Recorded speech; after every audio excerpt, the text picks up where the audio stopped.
okay. Yeah, I think that's better. Alrighty, you moving and everything. I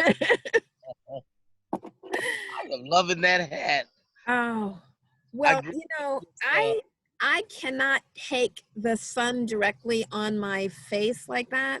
uh-huh, Um, and I used to think Black people couldn't get sunburned, uh-huh. and then I got one, and it was Yeah. really bad. Oh yeah. It was Yeah. really bad. So that Yeah. won't happen to me again. Oh, I know that's right. That is lovely. That gives you a lot of shade there. That is wonderful. Yeah, it really So does. I grew up watching The Flying Nun and just watching the wind have its way with that hat, Yeah. and then you have the white top on, and it just reminds me of Sally Fields and that and The Flying Nun. Well, and I have a whole collection of my husband's old shirts, and I always use them for gardening at the house. So whenever his shirts would become too frayed, he'd always give them to me to use for gardening shirts. Uh-huh. So I have a whole collection of them, and they work really well because, they're big and white, so they really help keep the bugs off of you. Oh yeah. And you could just throw them in the machine. Yeah. That's one. And so I didn't even think about the light colors, even when I am out there gardening. And It I makes a will big have difference. to. Yeah, we had a big event this Saturday on the hottest day, and we had like 60 veteran volunteers, and Okay. that is a lot to do. And man, it took us all day after the event just to get things back to where it needed to be Yeah. in the heat of the Yeah. day. That it was a little bit much, but we got some things done, but that was much. That's a lot. It's Yes. a lot. Everything feels like a lot these days. Yeah. It really does. And like you said, I'm thankful to have the work, but Mhm. it's been challenging. I thought, hey, Michael. So did you send it Yeah. to Bill? Okay, great. Mhm. So I thought that the Department of Energy has been our biggest client consistently over the past 20 years. I kind of thought that with the pandemic, things would slow down. I thought they would postpone a lot of training, but they ended up doing all of the training, moving it to a virtual site. And Yeah. so, hi, hey, you guys, I'm doing a Zoom call right now. Okay, no, they're fine. They're fine. I just was saying I can't. Otherwise, I'd be over there chatting with you. Yeah, that's fine. That's fine. We have a whole bunch of little ones who are over here at the playground. Oh, good. So, so when it's my turn, I'll definitely remember to mute. But yeah, we've been doing all of this training with the Department of Energy on virtual platforms, and it's Yeah. been exhausting. Yes. Yes. It's Hi, Bill. Demanding. It's really demanding. it is. Hmm. It takes a lot of energy, but people are really, everybody's having to adjust. But so we're set now, and let's go. Okay, give me the 1, 2, 3, 4, and I'll start it off. You are on Michael Doty. Duty. Duty. Okay. Sorry. All right. Hi, everybody. Welcome to ComFest 2020 virtual tour of the urban community garden scene in Central Ohio.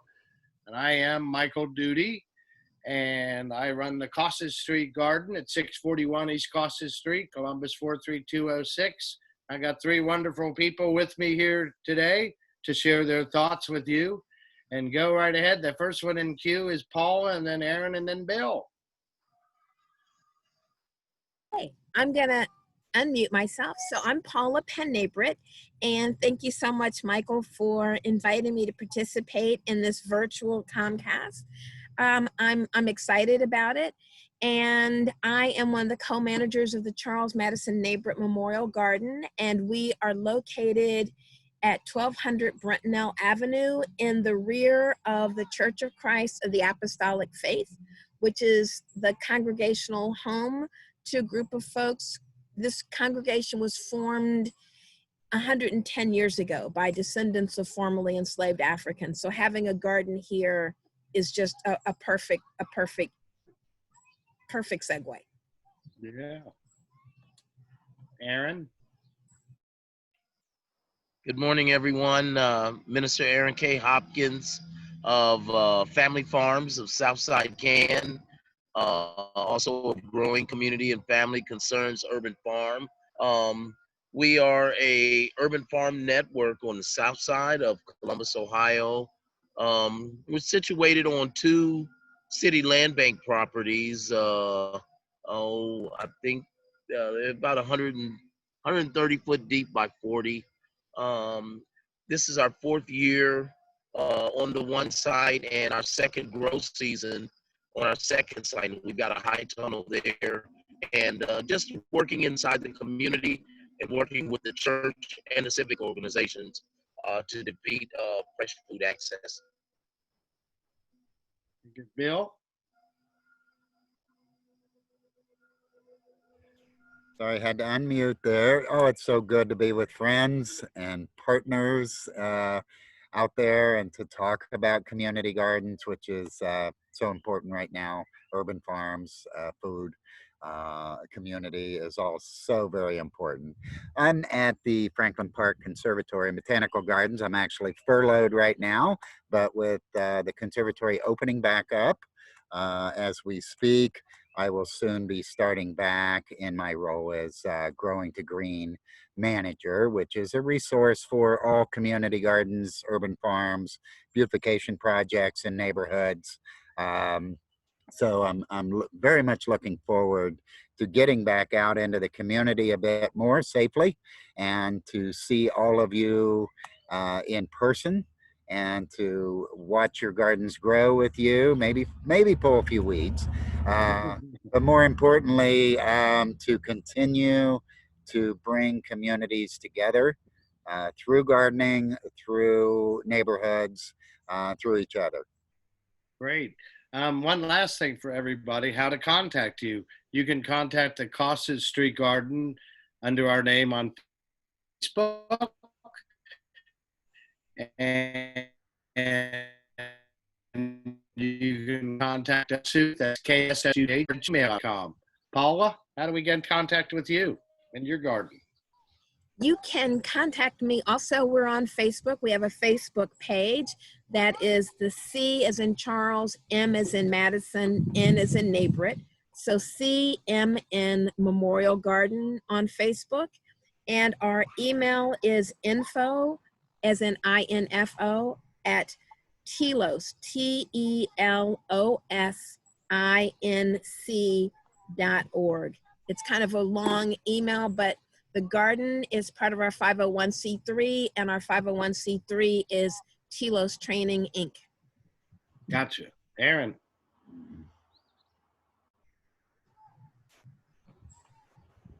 You gotta unmute. Yeah, Aaron. okay. There you Yeah. are. And so we're on Facebook currently under the One Garden Growing Community and Family Concerns on Facebook. Contact. We are a 501c where we're establishing the 501c out of I Can Do, and so currently a good email address would be my own MINAKHOPKINS @gmail.com. Yes, and those would be the best contacts right now. Okay. Bill? Yeah, I think the best email right now would be growing2green, or one word, at FP, like Franklin Park, conservatory.org. So that's growing to green at fbconservatory.org. And if you send it to info at, then they'll direct it to whoever needs to see it. Great. Okay. Well, Comfest listeners and viewers, we're going to talk about urban gardens today for the next 20 minutes or so. and how that impacts social justice. And all started off, the Kossuth Street Garden is in our 13th growing season. We were in a neighborhood that was very poor, and the first Earth Day was started 13 years ago, the rebirth of Earth Day in Columbus. And the first initiative was community gardens. So I went to Salvation Army, and they own the land. Land just got sold, but hopefully we can continue to garden for a year or two or three more, and onward. But I started the community garden in this very poor neighborhood that was just south of Children's Hospital and just north of South High School.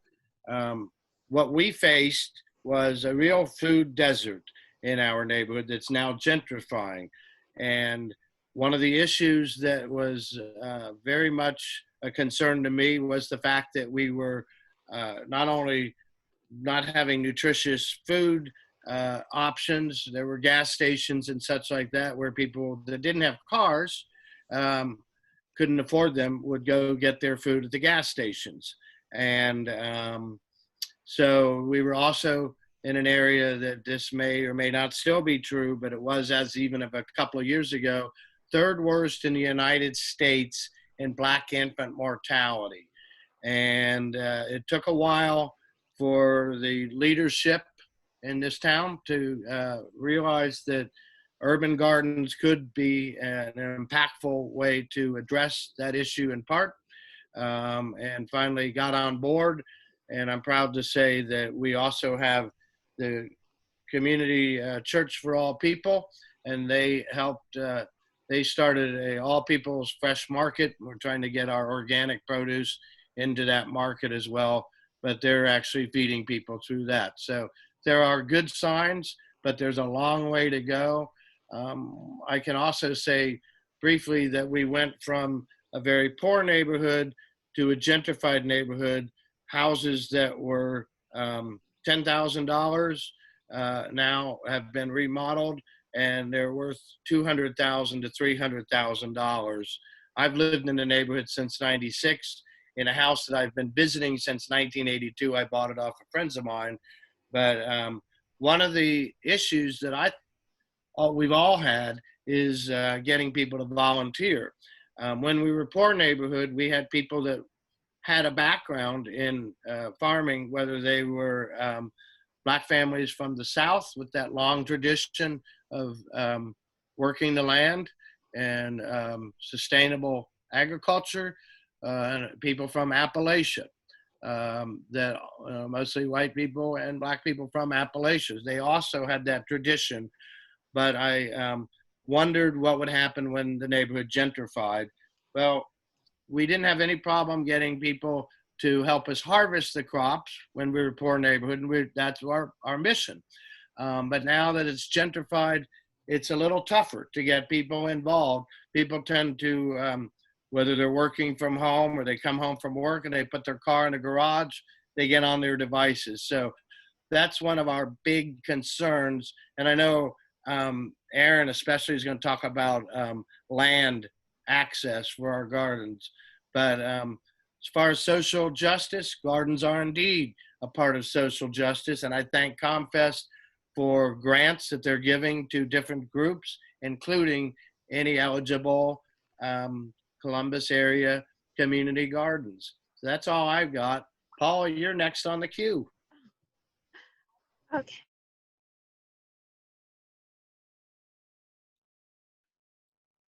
We need to unmute you, Paula. Paula? There. There Is that you better? Okay. I'm getting mixed signals here. So in terms of social justice, that's such a huge issue and a huge concern, and has so many dimensions. In terms of how we're approaching it here at the Charles Madison Neighborhood Memorial Garden, we really came into this work as free grief therapy after my husband died. But once we began the process of construction, and Bill Dawson was one of the very first people that we spoke with. I'd always had a garden at my house, but this was our first time doing a garden in a sort of public space. And And I'm very familiar with this church and the church community because I'm fourth generation in this congregation. So, and my adult children are therefore fifth generation. So I'm really, really keenly aware of the church and the community as someone who spends time here. But when we began the garden, I started looking into the research, the economics of this community. And USDA Economic Research Service indicates that 33% of the households in this zip code are at or below the poverty line. The closest supermarket's 4.2 miles away, and 13% of the population doesn't have access to a car. And so even though the closest supermarkets are Whole Foods and Trader Joe's now. And so, as is often the case, you have poverty abutting wealth, right? So it's in close proximity. So initially, like a lot of folks, we were using the language that USDA Economic Research Service used, which was urban food desert. We were using that term also, urban food desert. But looking at the numbers, thinking about the numbers, looking at this contrast between what is in this neighborhood, in this zip code. And then we heard Reverend Heber Brown from Baltimore speak about this topic. And he said, I'm not using the term urban food desert, I'm using urban food apartheid, because desert is a naturally occurring environmental circumstance. This is not naturally occurring. This is part of a larger systemic structure. And so apartheid is a more accurate terminology. And he used that information as part of the impetus for starting the Black Church Food Security Network in Baltimore, in which they are connecting Black churches with Black farmers further south, who are bringing farmers who have land, they are producing food, they're not connected to they're not a major agribusiness, so they're not connected in the same kinds of distribution channels that other farmers are. So it's a mutual benefit. So at our garden, we're looking at social justice at a micro level of providing access to affordable organic food. Clean, whole food should not be a luxury. And so the food that we grow, we sell on site at a farmer's market, and we sell it for $1 a pound, so that we remove any kind of economic barrier. That doesn't mean we don't still have barriers, both with volunteers, as you've pointed out, Michael. And part of our issue with volunteers is something that I think is also linked to the heritage and the background of this church, and why so many Black churches have food pantries, but they don't have gardens. So even when you see gardens in Black and brown communities, they're often managed by Caucasian white people. I think that this is a residue of post-traumatic slave syndrome. I think a lot of Black people are still deeply traumatized by what has happened. And obviously we can see this across the nation, that the trauma of chattel slavery has adversely affected everybody. It's adversely affected everybody. But what I noticed early on was when we began the construction of this garden, so it's 5,000 square feet. When we began the construction of this garden, people were coming to me and saying, now, baby, I know, baby, you know, if you are fourth generation in a congregation with so many old people that we don't even celebrate birthdays unless you're 90. So yes, I'm 65 now, but for a huge percentage of our population, I'm still a baby. So they're like, baby, we know your children went to Princeton. There's a lot of pride in this church about Damon and Charles and Evan and their academic achievement. Baby, we know they went to Princeton. They don't have to do this. The fact that a lot of people associate this work with, this is what people do who are uneducated. This is what people do who are poor. This is what people do who don't have any other option. But the idea of bending your back to the task is a challenge because there's still unaddressed trauma. So part of our issue of social justice is making it clear to people that you can control the means of food and food access, and as a consequence, the cost of food, right? So that when you are growing your own food is like printing your own money, which is why we also then do these canning classes, because if growing your own food is like printing your own money, then canning it and preserving it is like a savings account. And so that is money that you keep in your own pocket. You're not constantly making money and giving it to someone else outside your community. Did I talk too long? No, that was really a erudite discussion.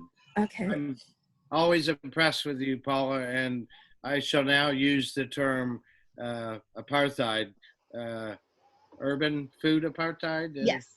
Okay, very good. And the idea of printing your own money may be a way to lure people in, because we're also sort of in the PR business, aren't we? Absolutely. Absolutely. And there's a lot of voices that aren't being heard. There's a lot of people that they look at a garden and they don't know if they're invited in. And we spoke about the post-traumatic stress of chattel slavery and indentured servants.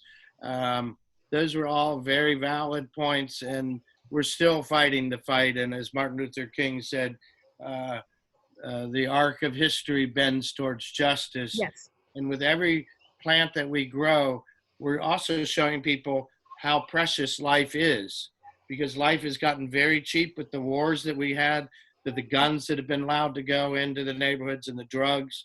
But that's all for another discussion, perhaps. Let's go on to Minister Aaron Hopkins. Go ahead, Aaron. Tell us about your thoughts on gardening and social justice. Well, and so I'm really glad to be in this conversation with you, Michael, Bill, and also Miss Paula. You are all great um, generals, I heard say earlier, in this work, in this community and urban farming, and really, as Bill is growing to green and growing to green awareness. And so that's really what this has been for me. And so I'm relatively new in this gardening and farming experience. I am always wanted to be a horticulturalist, did landscaping, and always had a fondness for greenscapes and the luscious colors and presenting those things doing landscape. But I live in that community that Michael has framed so well, that in the last, I'd say in the last 5 years has been the major explosion of being gentrified in the community in which we live, watching that transformation happen. And so, no, it's probably more around the last 10 years. It has been happening in some forms.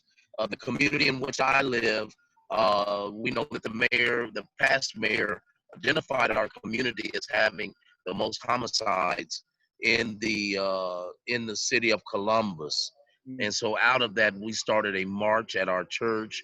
And so this is the 11th year that we've been continually marching. But we wanted something because there was such a need in our community to address these young people that were being affected not only by the social challenges, but the economic challenges. And so um, we had people that had professions in building, and I was one of those people. And we started building garden fences because the seniors in my community were so challenged by the attitudes of the young people that they were no longer coming out of their house. They weren't interacting with the community. And we wanted a way to interact with those seniors. And so I spoke at the ComFest, I think 2 years ago, about this community gardening. And we started that first one, and it's been 4 years ago we started it. It's growing community and family concerns. And so we had a concern that these seniors were no longer gardening out back. They weren't coming out back. They no longer had the grandchildren that were bending the backs, as Miss Penn said. You know, I grew up in an era where grandma said, you're not going no play no stick ball out there until you get that weeding done and get that garden turned over and tend to the garden first. Well, Hmm. that's no longer present in our community where those Appalachian families and those families from down south are engaging with that next generation about gardening and the farming and growing your own food. And so that's when I really became aware of the food apartheid or the food deserts and the challenges of fresh food access in a community in which I live, that it's not always accessible. People are not always have the resources. They don't drive. And so my grocery store is about 2 miles away, but when you go there sometimes to get fresh vegetables, I love rutabagas, and I go to get a rutabaga, and they say they look at me like I'm crazy, and they are ruta what? And they said, no, you'll have to go to the downtown. I don't want to mention that chain store. I don't want to offend anybody, but you'd have to go to the one that was in the more affluent area to get that rutabaga because we don't carry those here. And I was like, well, why not? And so that's a good question. Why don't you serve that in this community? You know, and I know this is a community of color and some kind of disadvantaged folk, but I eat them, and you don't see fresh beets, you don't see fresh parsnips, and all the other fresh vegetables. And so, the thing that we're doing right now in our gardening is we recognize that land access, which the city you used to be able to get these land bank properties. You still can, but it's a whole lot more challenging because the investors is buying up these land bank properties, and they're building these new houses in these urban communities, these communities that are very much in transition. Um, and, you know, it's not enough land to be able to grow to deal with the food shortages that's in our community. You know, and I found out very quickly in this community of color that everybody want collard greens, and you know, and it's while I'm growing collard greens and kale, you know, this is not enough for everybody, and that's what and they'd be waiting when them collard greens going to be ready. And you know, I'd get some of them to come and grow with me, but this is just not enough land to service everyone. So one thing we have done, this we is me and my wife, we have started a nonprofit, which is called I Can Do, and we're looking to get our 501(c) soon, but we have acquired some land in Johnstown, Ohio, that we're 2 acres that we have out there, and we have applied to get funding to get an equip grant and some high tunnels, where we're looking to be able to do some urban farming in a more rural, you know, and take people from the city also and teach them farming and do it in a social enterprise, that we can begin to bring those things back. There's a term, and so Michael, even as you shared about, and Miss Paula was even talking about the uh, selling things at the farm markets. And so the prices at farm markets are very challenging. Our community cannot always afford those prices, and there has to be a way to leverage some of that. And so even a person with SNAP benefits is not able to do that. And so it has not always been presented to them. And so we're looking to even do community supported agriculture known as CSA boxes, and doing them even for SNAP benefits, and keeping the price low. With SNAP benefits, you can get 2 for 1 on some of the things, but we're looking to do those things through a social enterprise that we're working on. But one thing that we found out, Miss Paula and Michael, is that this younger generation, communities of color, that a lot of homes have been broken, and we think about that thing of disenfranchisement. They're not always aware of how to cook these vegetables, and they're not familiar with them because they haven't been seeing those things on their plate. They're only and they've gotten into this model of eating fast food and Grubhub and other things to come in. But we're teaching youth in our community about what it is to cook squashes, zucchini and yellow squash, and Swiss chard is a new one that I've learned, and kohlrabi, and a lot of those are new to me. But I grew up eating, zucchini and yellow squash. But a lot of our community is not familiar with those things. So we're not only just we're presenting them. We've always also connected with OSU Extensions. They have SNAP education. We brought that into the community. Also local I can't. I just lost it there for a minute. You have the Impact program And- from Tim McDermott. yeah, yes. And so OSU, in fact, Buckeye ISA program has been, they have a program where they're looking to change, take, I think it's almost 29% of their annual budget of $40 million a year that they could buy locally sourced agriculture, and to buy it from these young people that they have supported. It was through a project with Kellogg. Um, and their funding, they're looking to keep that going, and to be able to purchase the produce that these young people have grown. They've been educating. Tim McDermott is the best, and he's really done a wonderful job empowering these communities of color.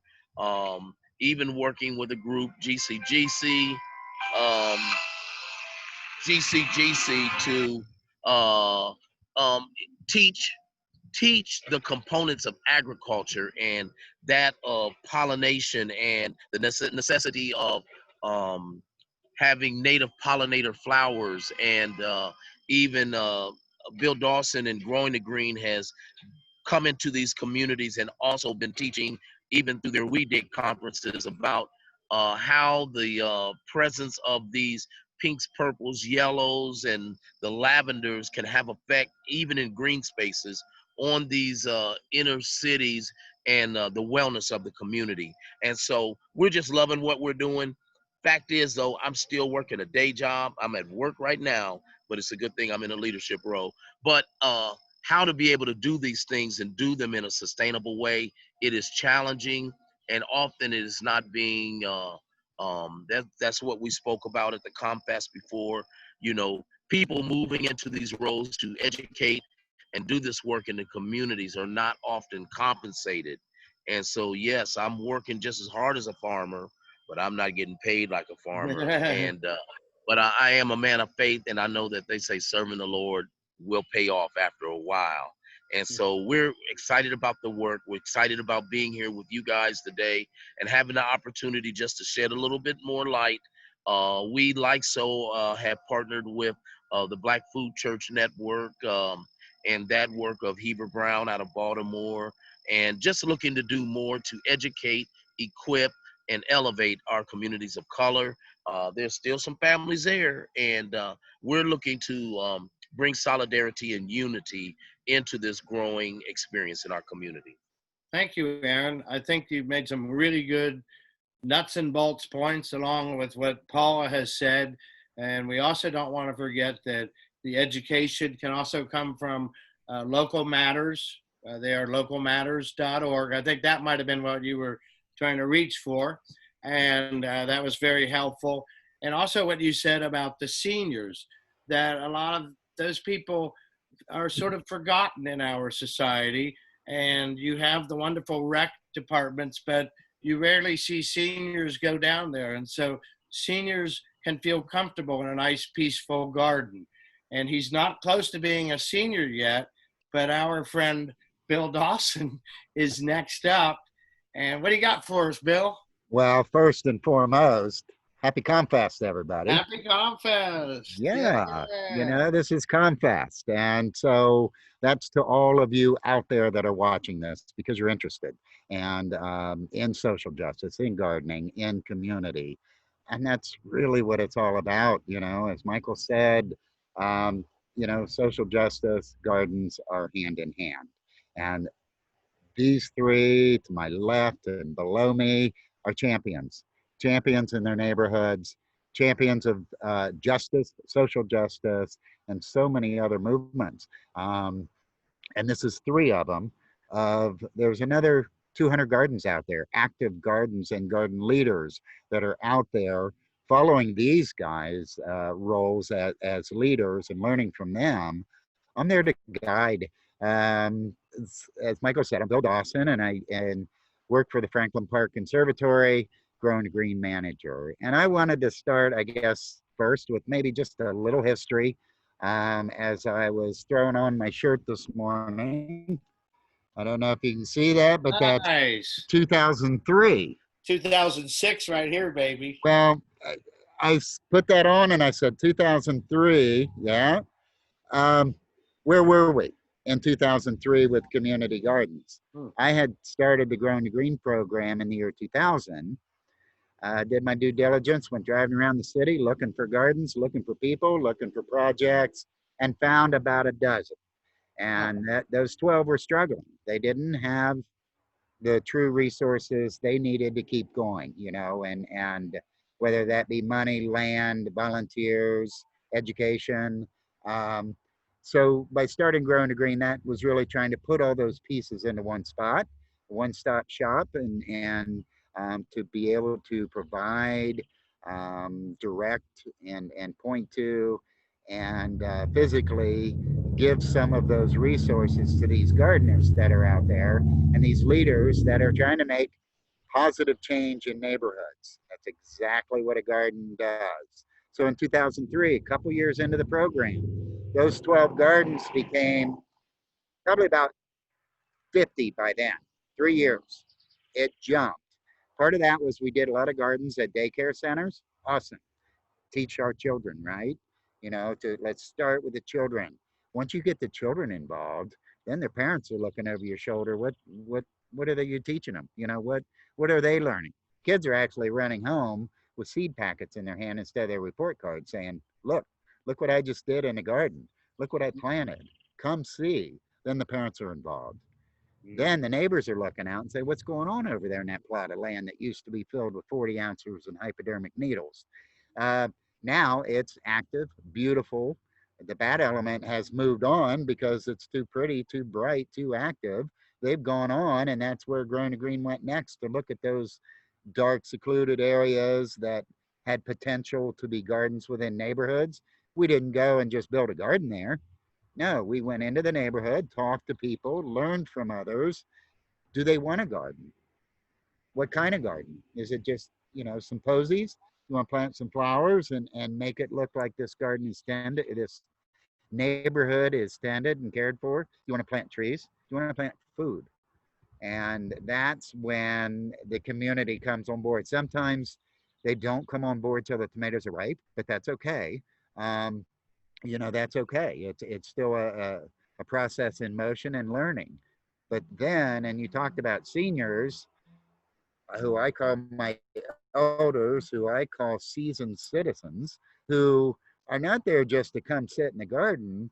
They have it up here. They may not have it in their hands anymore, their arthritic hands, or they may not have the full range of motion that they used to when they had to garden. They did garden as they grew up. They know gardening, and it's up there, and we can glean that information. We can provide the opportunity for them to be active in a teaching role, in a demonstrative role, in a happy role, in a memory role. So many ways we can involve all generations, our children, all three generations. And I love to see that in the garden when it's multi-generational, when we have our children showing us how to run Zoom meetings, when we have, our seniors listening, trying to figure out that Zoom meeting, but teaching them about canning and putting up and processing and freezing and eating. 2003 takes me back to when I started meeting some awesome folks like you, with Miss Marie Moreland, who was a deer gardener, who started a garden, and she, I was learning as much as I was teaching, and that's the way I'll always be. I want to learn from all you guys every day. But Miss Marie we're in her garden, we're looking at the collard greens, and I'm like, I really didn't eat that many collard greens growing up. I'm not Southern, I'm not African American, it wasn't in my heritage as much. I was more of a sauerkraut guy because of my old German grandfather. So she said, boy, you got to eat your collard greens, and so she said, I'll make you some, and she did. And she put the big old ham hock in there, and she put the lot ton of salt in there, and she put, but after years it kind of came around to a relationship where I was back with her saying, if we use a little ground turkey in there and we cut the salt in half, you still have the heritage, you still have the cultural connection to that food, but it's a little bit healthier, and so it's full circle. You're always learning. It's every generation that's in a garden. So I look at a garden and what is in the garden. I look at yours. What's in there? Is there peace? Yes. Oh my, yes. When you can come and sit in a garden and enjoy. I heard kids in the background at Paula's, I think, a little bit ago, and I was just hoping I'd get a glimpse of what are they doing, what are they playing, what are they learning. And so is there community? Absolutely. It's a community garden, right? You're not doing it all yourself. You're bringing others into that fold, into that mix. Does it show solidarity? Yeah. It might take all four of us to rip out of bed and put in a new one. If I was doing it by myself, or just me and Michael doing that, and we're hot and we're sweaty, we're not really enjoying it. But if all four of us, if 10 of us, if 12 of us went to change out that bed, it would be easy. Many hands, right? Yeah. It would be fun. We would learn about each other. We'd be able to talk to each other and say, hey, you like this kind of food? Do you grow this? Do you do that? You're going to find out that someone grows the best tomatoes. Somebody grows the best collards. Somebody's really great with carrots, deep, raised beds, all those things. So you're bringing all this expertise into the garden. You're a manager. You're a leader. But by being a leader, it's being inclusive. And all of our leaders need to be inclusive. In this day and age, we see many examples of good and bad leadership these days. So we have this opportunity to put people in a garden, to bring them to the garden. So what else is in the garden? Food. Food brings everybody together.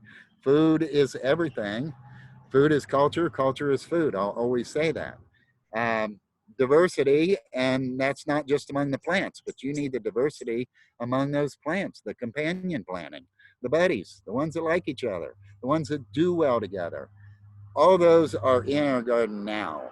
Um, but you and I and Paula and Aaron, a lot of times we end up preaching to the choir.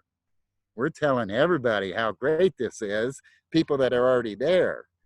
One of my things is reach out. Pull that child in, I heard over there, and show them that carrot.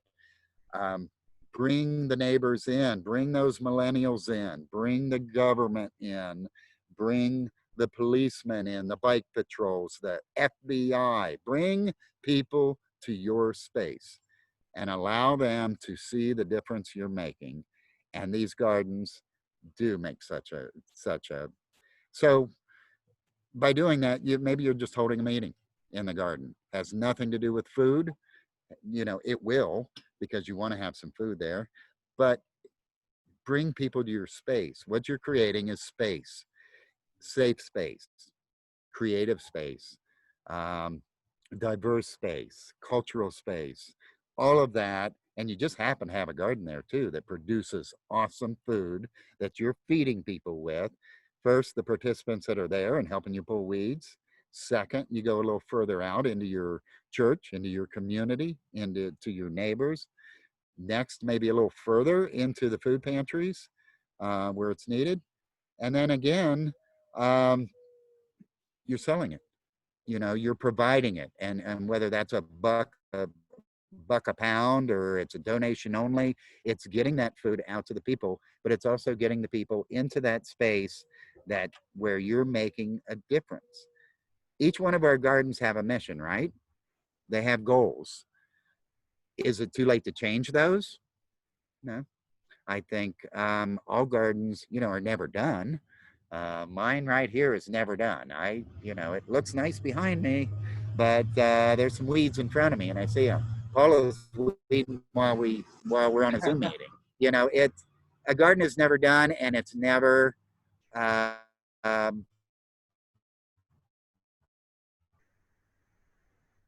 not a time of change, a time of change in our life now. Oh my gosh, 2020. This is a time of change. We can make that change within our gardens, within our lives, but our gardens become that place for change. And that might be our mission changes a little bit. I'm going to delve more into food apartheid, into getting, you know, an education to folks about food and how to preserve and how to can it and how to get it. It might be about um, more social justice issues. It may be about race issues, maybe about, you know, any number of those things that we see that we can make a little change. Um, I'm going to take 2 seconds here because my lovely wife is running off to work. Oh, hi, Jody. Hi, everyone. Time to go to work. All right. Oh, miss everyone. You're a beautiful couple. You inspire all of us. Thank you. You're all beautiful too. And congrats for doing this. Thank you. Mwah. Say happy Confest. Happy Confest. Sorry, guys. She's off to grow plants and do plants. So, um, yeah, you guys are just amazing. Do you all get paid for doing this? No, no. But what do you get? Oh my gosh, you get the results of change. You get the positive outlooks of that young child who's looking at that carrot for the first time and realizing buried treasure. Then they taste it. And then they run home and tell mom and dad, aunt, and say, "Come to the garden. I want to show you what I did. I'm proud." And you can't beat that. You can't put a price on that. So what I try to do with all of you and the other 200 out there is to give you as much time as I can, as much education as I can, gratitude, recognition, connections. Michael's king at connecting people. Whenever I'm with Michael, he's introduced me to 10 different people right away. It's a matter of habit and a matter of courtesy that he does. Minister Aaron's one of the hardest working guys I know, out there every day working his job and then coming home with his children and grandchildren and working the garden. Miss Paula's one of the smartest girls, babies, one of the smartest babies that I know, compassionate and caring and makes a difference. Not just I'm here and I'm doing a garden.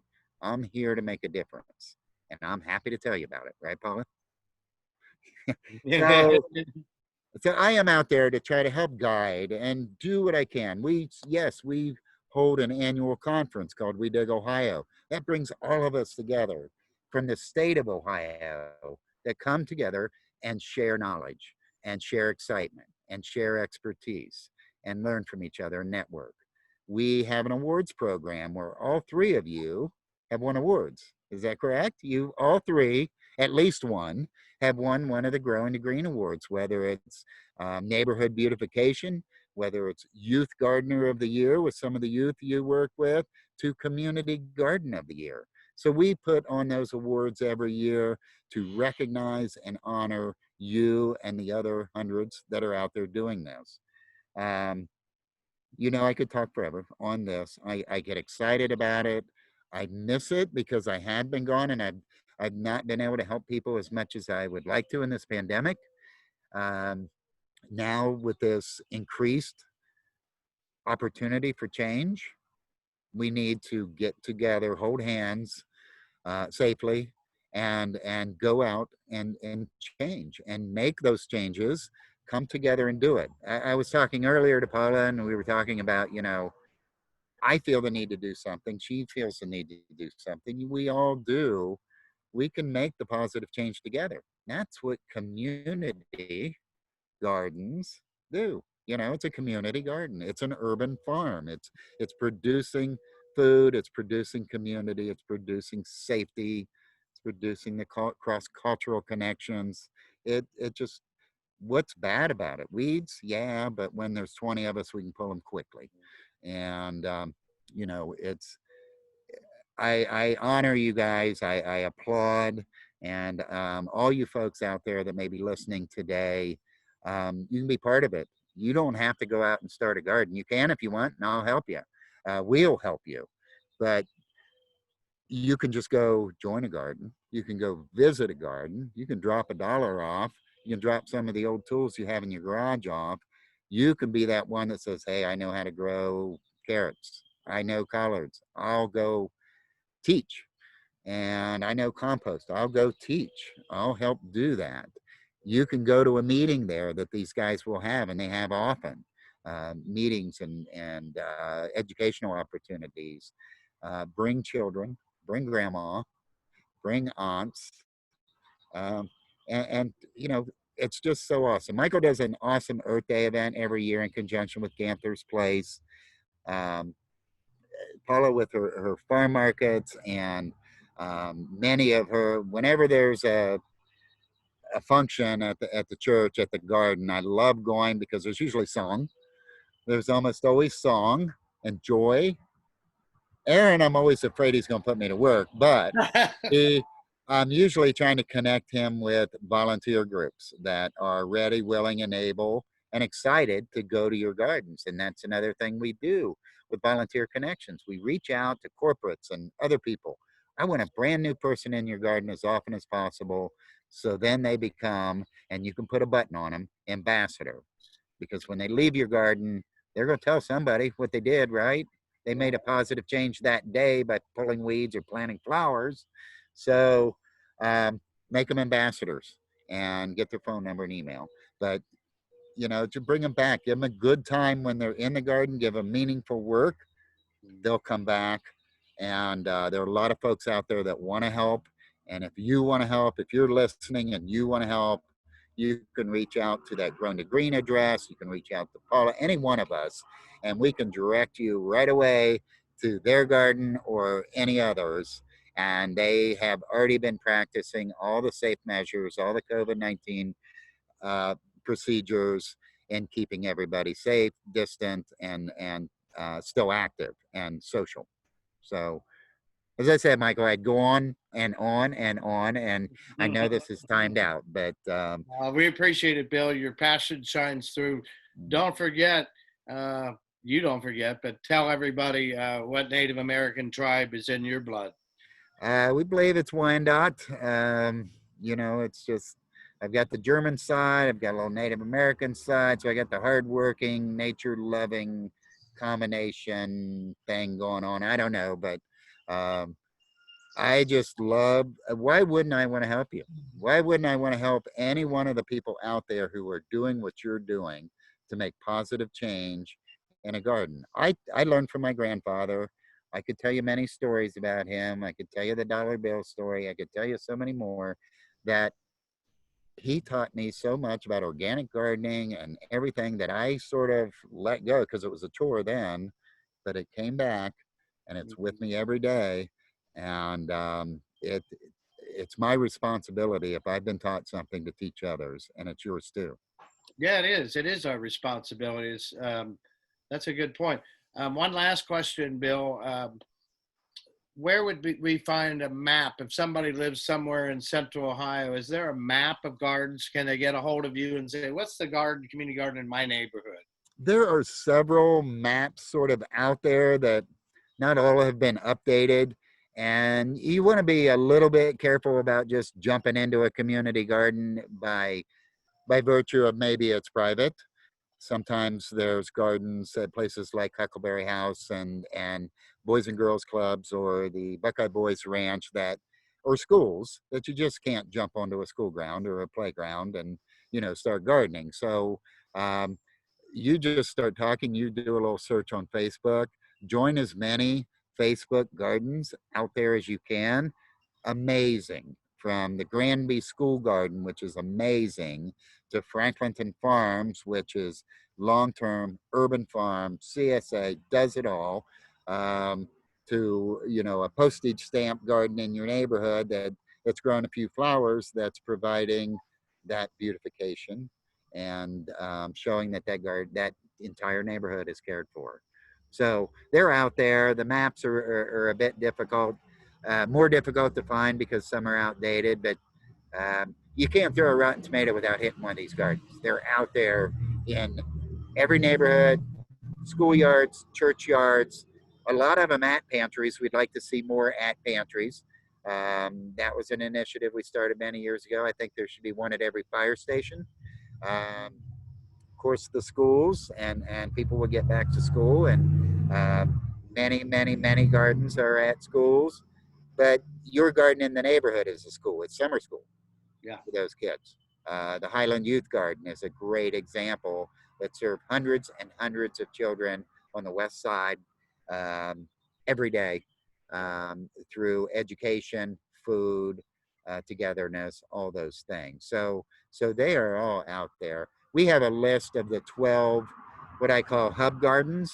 Um, Paula's garden is listed as a hub garden, and that's on our Growing to Green website at fbconservatory.org.